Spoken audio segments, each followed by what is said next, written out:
Merci France, Allemagne, Belgique, de partout, wapi. Vous allez belé et belé vous vendi. Mais Kolanda, humble serviteur Nabino, journaliste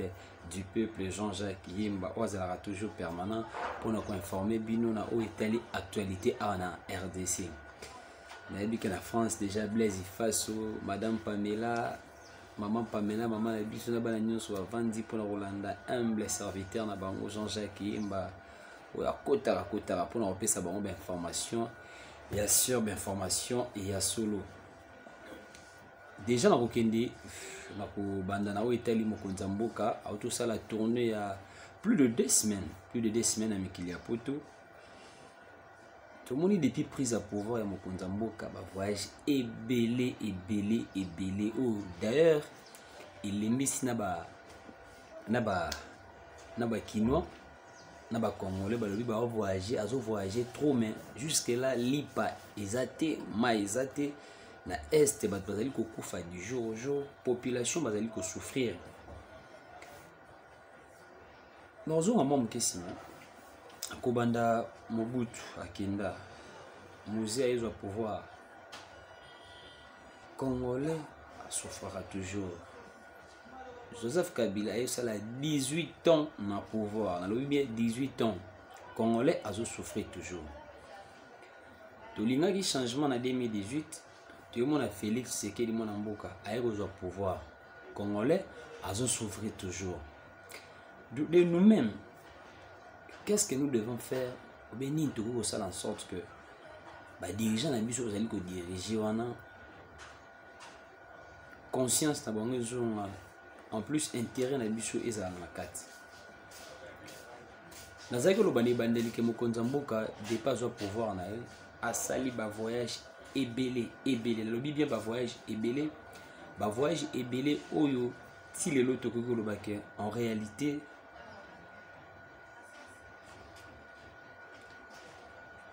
bozana loba en réalité peuple congolais nana s'est transformé.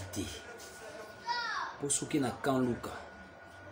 soki na Matadi Kibala, soki na Kingasa na Suka, soki na Masina Mapela, population façon bazali ko vivre bandeko. Boko kana mara population bazali ko souffrir makasi o ezali ko senga que conscience ya congolais faisons, conscience ya congolais azonga. Lelo yo mokonza mboka asali plus de 2 semaines à Mikilia Poto. Aïe, kasaye libiso nini. Pour tout le monde qui ba kino ba genda ke belé bien que ba critiquer ba lobi ba bis transco ba loaki ba genda ke belé ba yani mokonza mboka ba betele maboko.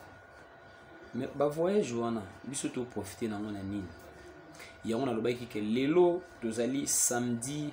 6 novembre 2021 Jean-Jacques Yimba, votre humble serviteur et journaliste, pour décortiquer, pour le sous pour l'intérêt toujours de la population. Si on appelle ça na blessing depuis Londres, pourquoi pas na Milove Omakoko Malongi, Louise Djonga Chako Balobi, aux alliés la Belgique, aux alliés poussé à côté na Colina yo, Mbongo na yo, agence de fret et à rapidité, les alliés. Agence Djilo, donc Chako Djonga Louise depuis Belgique au contacté au Pessimon au PC en rapidité. Voilà. Nazaki olobana o Italie concernant ba voyage à mokonza mboka o tilelo population bazali komi tuna azali ko voyager ebélé kasi biso tokozwa nini intérêt na biso ezali nini pour banzele ezali ya kobeba na est du jour au jour bazali ko violer ba maman ba papa bazali ko kufa ba koko donc terrorisme ezali ko sala makuna ndenge mo ko salanate d'où ezali parmi ba question oyo ba kino to pe ba Congolais bazali ko mituna mokonza mboka azui pouvoir mais c'est comme si au les situations ezala ndenge ezalaki et s'affaiblir et comme pire dans le bien comme pire au circulation mbongo ekomi pasi kolia ekomi pasi nzala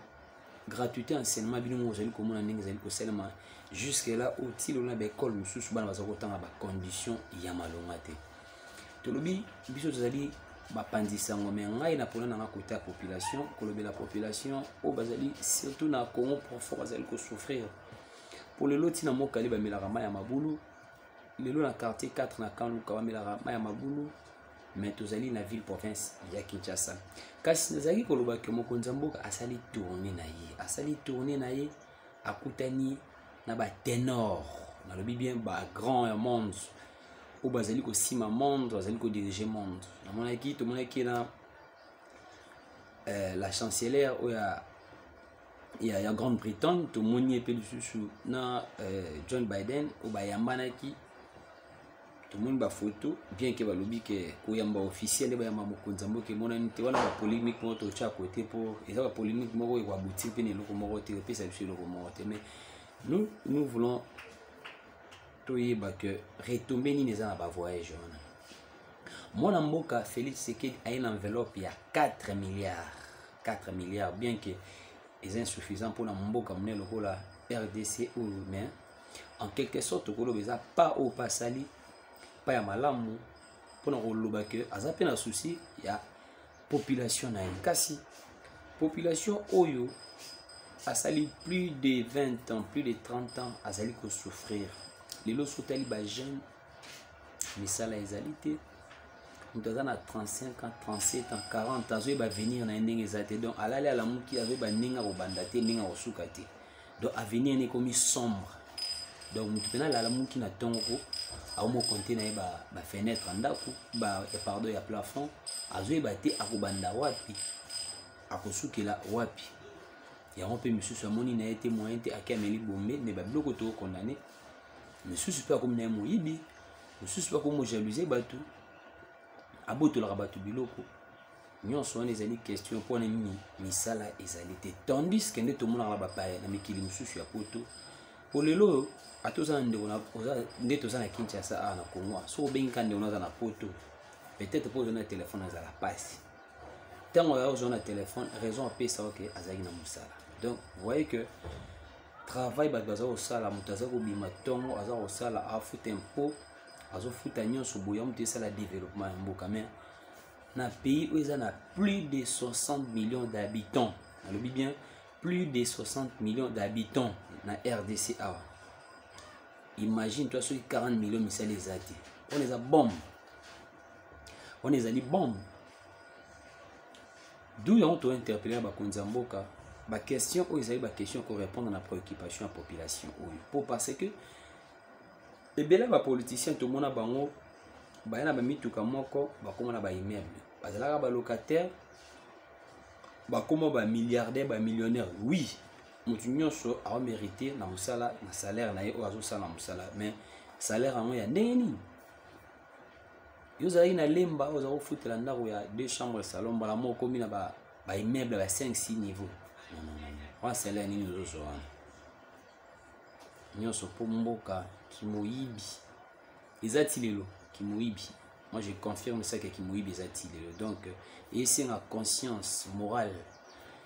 ya congolais nyonso ayeba ndenge nini ko se comporter surtout ba politiciens pour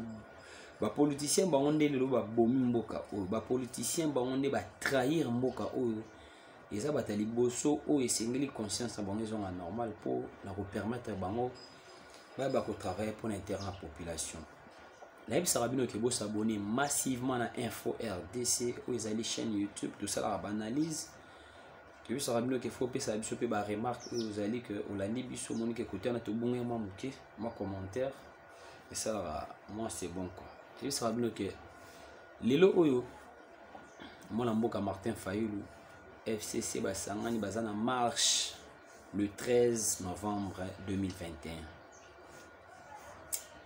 Aya moko la sekara pourquoi ba marche wana ya on tente de résoudre mboka non moi je suis contre ça même des contestations on a des déclarations politiques je préfère la déclaration que ba marche pour au ça la marche au sali marche tant on doit pouvoir ça les sous marche on attend on doit pouvoir ça les sous marche non si en réalité développement ni neza na mboka. Imagine mboka lokola RDC. Où ils ont la richesse et belle. Donc tu as ni donc ça m'appelle ça du sonnyonso. Donc et là où tu renvier pour les autres parce que ça m'appelle ça du sonnyonso. Mais mboka lokola République démocratique du Congo, tout ça na usine ya mapate. Tout ça na usine où ça la rata maïté. Tu as la fleuve la biso tu as la maï engine mais usine. Ne to kendake to somba ba mai musu to mona osombeli mwana mai soit to sombeli papa mai soit maman sombeli mai mais usine obike usine ya Congo ba congolais ba sala na kati ba produire mai ko permettre que mbongo na tambo sombango écoute pe na trésor public rien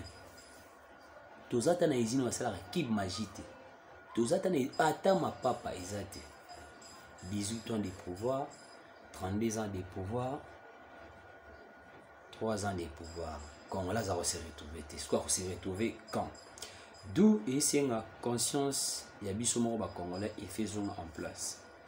Pour le lot tu touché papa na yo, touché maman na yo, na pouvoir. Alors tu as toujours une idéologie à parti politique là bas. On a conscience non? D'où les amboka mo tellement nene trop. Donc soso diriger en haut. Il faut banana na source. Côté na bango asala bilanga. Ba famille ozanga Netflix kata kisi ya pam. Eza na donc mboka o muto akufa rapport na Novalgine. Novalgine ezate akufi pour traitement malonge ezate. Donc muto akufa pour na 500 francs na RDC. 500 francs somba kisi ezate. Donc ba konzo bazali kolanda biso. Question où il y a une question très importante pour s'occuper de la population congolaise. Pour que les victimes, biso on est au votarabino, biso on est au pouvoir. Pour atteindre la famille, nous sommes une famille mobimba. Ba voter ou ma voix na pour ma président de la République, soit pour ma députée. Non, les la population où à vivre en tout du jour, à Congo to vivre en tout du jour. Donc obimi te olalenza. Parce que mutabongo à sali 3 à 10 ans à vivre dans les conditions. Vous croyez que moral est normal? Non, non, non. Il y a un belé qui n'est pas tout bon, qui est la facilité. Il a mis la facilité. Il y a des bêtises comme solo que azon akin. Aurelia il faut bim. Ata assistance sociale à l'été ça la raté. Rien. Pour ba potona en réalité surtout tu moral conscience à toi en vient mboka bamboka wanati. Tu environ atteindre le morote. Tu as le droit de retourner à l'université. Il y a malamu, bopito, il y a malamu, kobenga expert, il y a libane mboka, bachi ba mwana bango awa. Tu vivre fait nenge bango ba vivre kuna. Ils ont conscience en volonté. Me love o makoko, maman malongi. Kolote abiso te problème. Bon, je disais, conscience car raison, conscience pas politicien, conscience raison pour nous permettre que la population peut intérêt na bango et monana, intérêt na bango et monana et aux malam. Deuxième sujet zali kolobama par rapport à un artiste na biso Impère Basali. Tout le monde a des réseaux sociaux, le mis trop, le mis trop, il y a trop. Oui, moni, on a beaucoup de blum sur la télé, mais là, tu peux savoir valeur dans ma maman zangatine et pour dans ma maman zangatine, tu peux savoir importance en lieu place, tu réfléchir, dernière ou la solution à problème. Basali artiste et musicien, azamuto yo à éduquer soit à orienter par rapport à inspiration naïe. Par rapport à l'inspiration, d'où bah on montre inspiration là-bas. Oui, en réalité, soit de sali analyse, il y a un dimboana. Et là on m'a bezate. Et là on m'a bezate. Là on se va le bien à quatre. Bah fingité, bah cholité, on va le bien à réalité. Mobutu a kenda jeunesse a otambola neni. Kabila kenda jeunesse a otambola neni. Population misale zate ko souffrir ko lia pasinzala. Tolela kaka. Lelo so poto te meto vivre. Pour attendre on a le bilabino. Potoka obenga ndeko boye obengi tante boye obengi Blaise Ifaso boye obengi Milov Makoko boye obengi femme d'impact na Belgique Nelly Njeka obengi Dejo Chilumba États-Unis d'Amérique obengi David Biaza États-Unis d'Amérique obengi obengi José Ifaso Allemagne obengi obengi Masananga Prince Albert na Maroc obengi Masananga Tommy Ponchi na Chypre tala décret obengi nani obengi Raissa na Dallas yekaka obengi nazangisi obengi obengi bon en bref c'est l'Europe qui nourrit l'Afrique particulièrement en RDC il faut que benga seul autre qui n'a pas chance au moins que pour tous les obimisa comme na trop biso to nous samuke d'où il faut le solution mais le solution zo mona ke bazo benga mutu pena zo sala musala na poto ba bengi ah so tindi 2 minutes 3 minutes mutu akufa et sans comme toi ça musala moral les andeni ayebi ke tela degré mboka na pona $2000 mutazo kufa parce que oui ça mutu na azonga lesusu un père ayemi marambo za réalité ayembi marambo eza réalité congolais azana nzala azana musalati omona mutu abotama akomna 15 16 20 ans atang classe T pour classe bon otang ça ezali te awasala musala te ibisa mutu atangi te mutu asala raté est-ce que mutu bon conscience ni ezala ndeni franchement tout ça pété dans ba centre de formation où ils avaient gratuit que bako ke ba former ba tata pona moral les à la normale ay ba otambola na nzela ezati mais tous na richesse nene na mboka o ngana sona ke libongo iska emona ke RDC za na richesse ozomona mbisi ozomona pardon ozomona mbisi ozomona baloso masango ndenge ezoya ezouta ba province otoko produire ngo atolesi pe ba pays mususu mais rien un père ayembi ngo ba politiciens ne ba bomi mboka donc les premiers batakola na mbango ce sont des politiciens mais biso pe ba congolais faut conscience de biso zone il faut conscience de biso zone pour moi là je ne peux pas na moni que muto na yiba mbongo pour na polo a pesio soit pour na mbongo okomi ko louer okomi ko kumisa ou ata papa na ona louer ta ebongo te non conscience na biso faisons conscience na biso faisons la normale pour na éviter ba biloko c'est inconcevable bobi que politicien d'azabo ayaki na mutuka moka comme na 5 mituka azo yiba mbongo mais na era campagne aye apesio polo apesio yango ba biloko wana na famille na tolérance mutu ki ne ba biloko wana te apesio polo apesio loso o voter mutu wana robenga eboye ayamba bino te asaboter bino tu ba politique biso ça ba politique tu binenge ba fonction politicien rapport intérêt ata ya le que journaliste ça pour ta intérêt ici là robenga na téléphone rien d'où nous devons réfléchir ko ba ndenge nini ya ko sala en sorte que pour mboka na biso ki ne liboso conscience na biso zonga bande ko wana un père ba yembi banzembo nzembo na bango ngana bete ba maboko ba yembi nzembo ya solo ba politiciens singeli conscience ezonga surtout pour la jeunesse ezalilo oyo dans 20 ans 30 ans bazala ndenge pour ba retomber à ba parents na biso yango nde to mona biso ba papa na biso batanga ba classe ndepe batangisi biso ndinga na lo ba liboso na binobo poso na tanga classe te na za journaliste te siko bandeko ba otanga te ba 20 ans 10 ans ba banani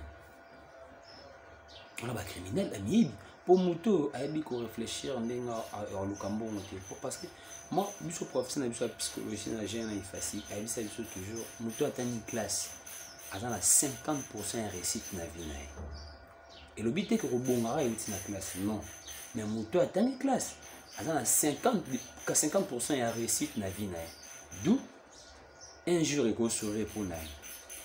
Ata après 30 ans 50 ans il sourire pour na ye. Donc ba politicien na biso faut bazongisa conscience na makambo ko permettre ko sala en sorte que banze monet ba impère wana eza banze mo pena ya ko ba DVD ko imprimer ko reno ko pesa na banda ko ba politicien surtout ata 1000 stock ba pesa na famille na bango ba yoka soit ba yoka ngo chaque jour ala muki na tongo yoki yango ava kene musala ayoki yango tant ozonga na poko ayoki yango po lelo oyo ngana moni mto me ama yankelo maya nkelo eza maya libulu et puis botu na komini na limité tu vas limiter donc mutu pena me la maya nkelo ya libulu po ma ezobimati toza na njili toza na fleuve na ba pays msunde toyoka tokoma te me tokoma kaka ke ba mela ba maya ba caniveau ba jongo ba ti ba kisi ba permettre que maya ebima me maya ekendaka te na habité bibo ndeko na poto na bozolanda biso sur depuis beaucoup moins à jour moment et qu'il a habité soit courant peut-être par erreur toujours foutre facture à courant mais toujours maïté toujours pardon toujours couranté toujours foutre facture à maï toujours maïté toujours la misalate au prison à ciel ouvert donc nous devons réfléchir. Nzembo wana lobby eza nzembo malamu totika ba polémique ya mwanza soki ba lobby vérité ngandenge naza boye na vivre na vérité so mtu ana critiquer nga tona kolinga mtu ana makasi parce que all permettre ngana changer conscience na ngai soki yo ba critiquer ba loba no mabe toujours te et puis nzembo wana c'est so au monde ka ba to ba alimenter nga ba tabaja lelo eza nzembo mo artiste à s'inspirer nango par rapport à réalité à vivre pour ba artiste o ba yemba toujours vie sociale. Bah, s'inspirer dans la vie sociale et surtout souris à s'inspirer dans la vie sociale et toucher ciblement au bout et aux audiences c'est tout à fait normal donc soit yemba qui est fachi béton et voilà mais normal maintenant le big nzala pas si congolais vient changer tes misalisate ba jeune misalisate on a idée moi d'écoute azam mutumo au photo ba artiste moto soutenir Naïb Sarabino vous s'abonner massivement à Info RDC au télé vidéo vous s'abonner pour tout ça ne musala conscience et zongi tout ça la musala bon guérison à ma mère et c'est Azali avec les autres déranger ma case bon guérison à Nzambo sala inchallah et que ma bonne délit mais que à l'hôpital mais Nzambi on ça en sorte que ayoka bien après simbote na comme déjà na souka et comme herba dédicace après simbote na papa Jean Wilina ya sport balobi mokonza bana basoda ala ndangi sika zali mama Lidi bambote no ya ngwana ebele na Londres siko zali na pesi mbote na mama tantine fina moi kala makasi apesi mbote na pesi mbote na mon ami mon pote Jeff Caleb Obiang un frère à moi on est ensemble y a pas de souci courage et sur Ozali na pesi mbote lisusu na Jores Kabasele mon pote balobi les boss Jores Kabasele lelo nous avons mis telo chara $50 carburant na pesi mbote na DJ Chulumba depuis États-Unis d'Amérique mon pote DJ Chulumba wetu Muluba mon frère ami on est ensemble na pesi mbote na David Biaza depuis États-Unis d'Amérique na pesi mbote na les amis G7 Caleb Obiang Binonio surtout Docteur Fils Béton Jano donc na pesi famille Sneg famille Mambote pour on est ensemble y a pas de souci balobi raconte on est ça la maman Kalame tout le monde na rara babi les amis de G7 Caleb nyonso Jean-Jacques Yemba journaliste du peuple apesi bino mbote beliska wapi bozali kolanda ye na pesi mbote na Ariane Mayamba mama sociale siko zali mbote na yo courage ebele on est ensemble c'est la famille na pesi mbote na Nathalie Ekembo na pesi mbote na la barre est-ce que ozali mbote na yo pourquoi pas kopesa mbote na bato ebele lo babi mbote na kopesa na pesi mbote na trésor tout c'est mon vieux mon pote on est ensemble na pesi mbote lisusu na Laetitia Mutingi esika zali mbote na yo mbote ba gros bisous na pesi pe mbote na Pierre Okito esika zali kolanda nga depuis district ya Changu na pesi pe mbote na Karmi Moba libanga no yango yo Karmi Moba mon pote mon frère depuis Paris je sens la fraîcheur ya na pesi mbote na masa nanga bomwana masa nanga ya kati Christian Kongolo Mamba Kidia na pesi mbote lisusu na vieux nanga ya kati Joe Star Bangato mon vieux le stylé que j'aime beaucoup respect Joe Star Bangato babi HDL Leng na pesi pe mbote lisusu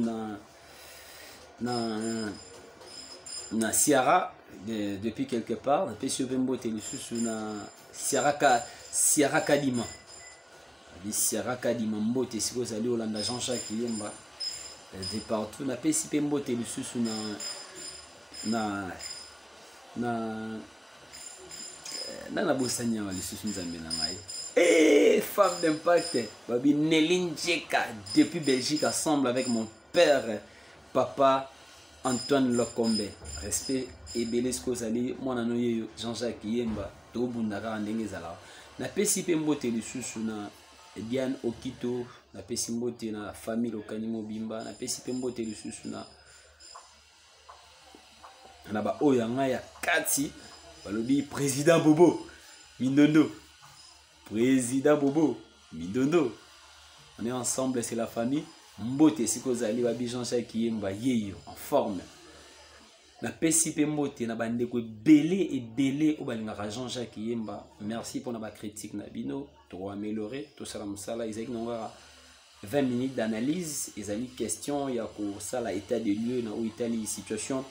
politique de l'heure na République démocratique du Congo. Bo s'abonner massivement pour Our Info RDC ezali chaîne YouTube autopesa rabino ba information ya solo na pesi mbote monene Prada Balbin Lutete mbote siko zali on est ensemble c'est la famille donc toi da week-end moi fraîcheur banini to lobi que tout solo la boy et ça moi c'est bon balobi me love o makoko maman malongi te abisoto les candidats ciao.